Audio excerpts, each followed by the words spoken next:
As a Christian this morning, you have tremendous responsibilities. You have obligations.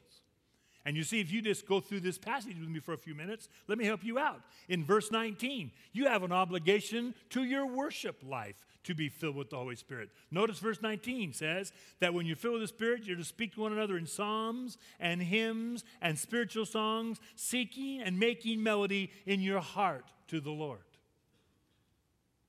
Listen, folks, before you ever worship God with your mind, you're going to have to worship Him with your heart. And let me tell you what. It's too late by the third song to get your heart ready for worship. You ought to walk into this worship center with your heart already in tune. And we make melody to the Lord.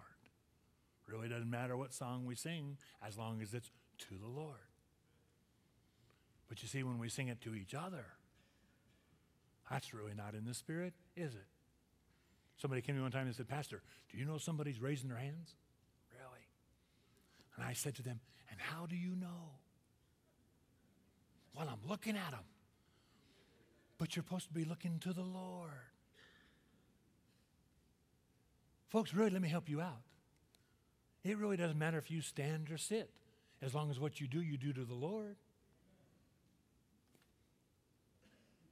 We stand too long, then sit down.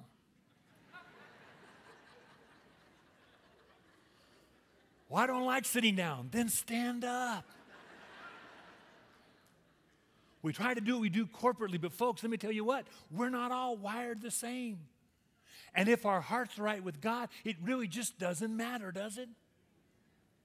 Because let me help you out. If you really get a picture of what Jesus really was, and He was standing right here, you wouldn't be standing up, you wouldn't be sitting down, you'd be falling down.